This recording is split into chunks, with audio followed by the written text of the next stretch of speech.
Hello and welcome everyone, I'm Madals and this is game number 1 of a best of 5. It's from the Asus ROG Summer Tournament and it is a Terran versus a Zerg. It is in the playoff stages and my goodness, this game I know is really good.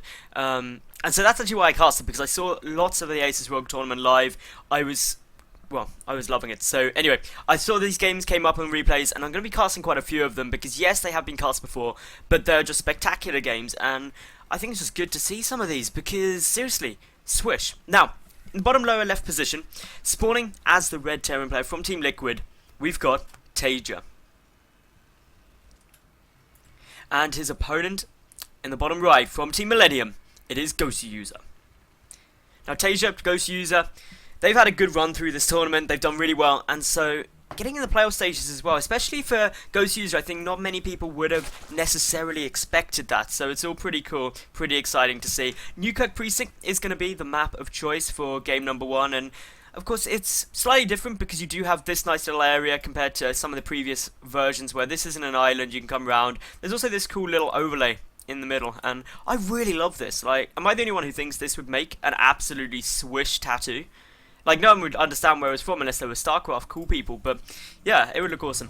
Anyway, gas coming down, barracks coming down. This looks very much from TaeJa like it's going to be some Reapers. Could also be, it's not likely to be an early factory just because of the barracks timing is obviously before that of the gas. If the gas was first, then the racks, then it's probably going to be a quick factory. But as it stands, Reaper's going to be coming out, and on Newkirk, well, Reapers, they're a good choice. They work really nice. You can jump up here quite quick, poke in and out. There's a nice little escape route too, so definitely excited to see how TaeJa is actually going to be using that. Meanwhile, on GosWser's side, hatch first, which I say as if I'm surprised, but I'm not. Hatch first is the most common opening you get in Zerg versus Terran, so that's all good to see. Now, the spawning pool, that's coming down too. Everything really along the route. There's the Reaper, just as to be expected from TaeJa after his opening, and this is probably going to be followed up with a command center.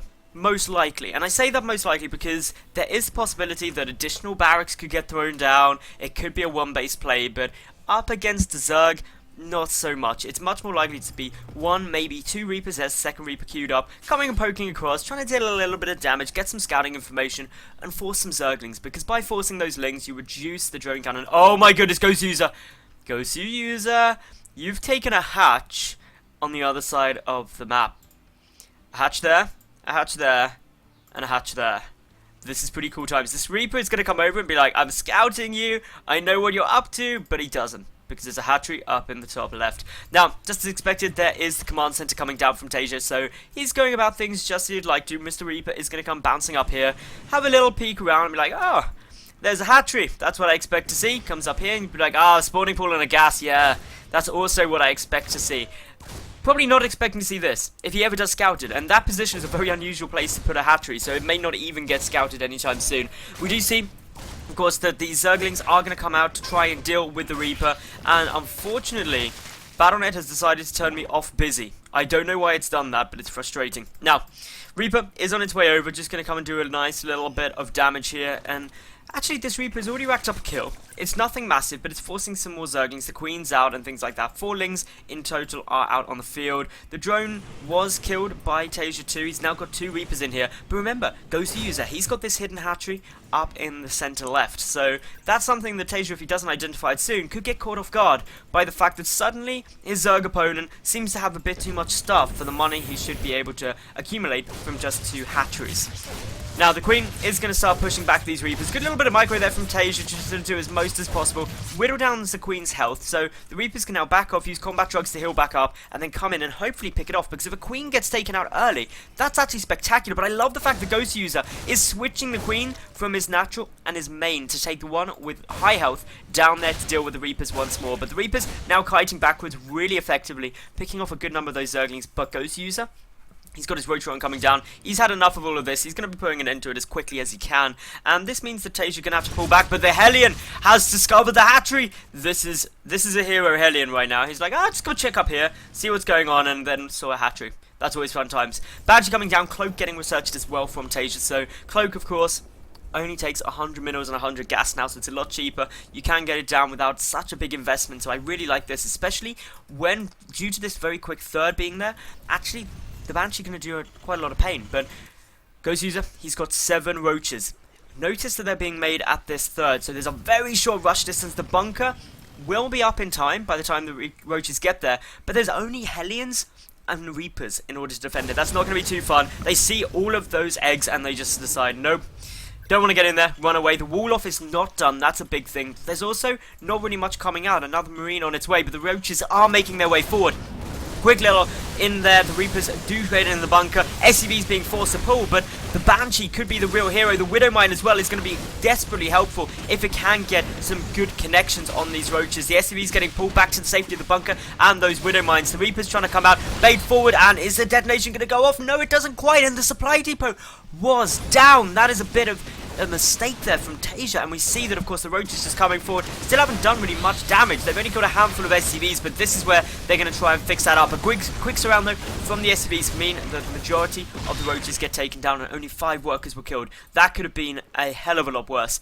Creep spread coming down now from GosWser. He's still got this hatchery up here, but it's purely for producing units. It's not a mining base for the time being. And of course, with these Hellions, with these Reapers coming up, and the Banshee there too, actually some nice damage can be done, and it'll probably get taken out fairly quickly. The Queen getting focused, the second Banshee there as well. Notice that, of course, Cloak has not yet been revealed, and also GosWser has not yet got his lair down, so he can't make an Overseer. He can only defend against these Banshees with spores. The first spore is now starting up, the second spore starting up in the main. Should be done in time for these Banshees to come over, but there's still going to be a nice little window of attack. I think the Banshees can sit over here and still pick off drones there, sit over here, pick off drones there with Cloak, so that could be a little bit frustrating. We see scans being utilised as well by TaeJa just to really force back these creep tumors. He's going to start working away at this hatchery, but he's not in a rush. These two Banshee, they're the important thing. They've got to do as much damage as they can. They're about to discover that there is a spore cooler there. The Queen is hugging the spores. That's a very important thing to note, but still, these Banshee, they can come poking in. They can try and deal a little bit more damage. TaeJa, now, just got to make these pay for themselves, because currently they've got hardly any damage done. They've killed a couple of things each, so nothing huge. The worker kill count still favouring that of GosWser,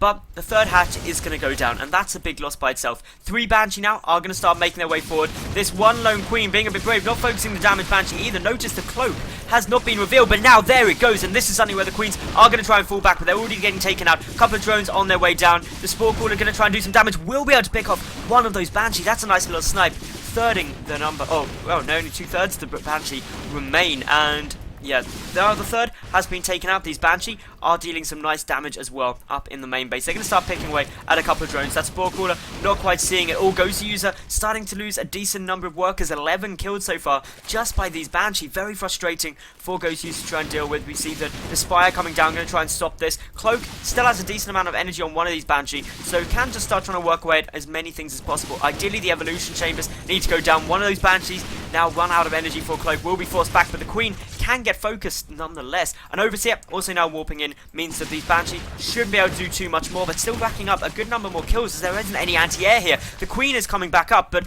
one Queen against these 2 Banshee isn't going to be able to kill them as quickly as the Banshee can kill some more drones off. GosWser is down by 5 workers. Still another Queen will fall. Another couple of drones also going to go down. These Banshees have been so ridiculously cost effective. 12, 13 kills on this one Banshee alone. Absolutely fantastic for TaeJa, who has also secured up his 3rd command center behind this. The Banshee will go down, but my goodness, was it worthwhile. The Spire also scouted, just means that lots of missile turrets are on the way, some Vikings coming out too. The 3rd up and running just means that the economy for TaeJa is just absolutely skyrocketing. He's at 55 SCVs to 43 drones, plus the 3 mules, means that he is in good shape. Hellions and Reapers even getting a kill on a Queen there, and the Queen count for GosWser is now only at 1. That means he's only got the single injectors. Production is going to be hurting. Yes, he's remade this 3rd hatch, but that only puts him on equal bases with TaeJa. These Mutalisks that are on their way out are going to have to pull off a bit of a miracle. We can see that this nice little force is there, and GosWser knows that he is not going to be able to defend that. And game number 1 goes to Liquid TaeJa. So, like the video, leave a cool comment, and then I'll see you at game number 2 in just a second.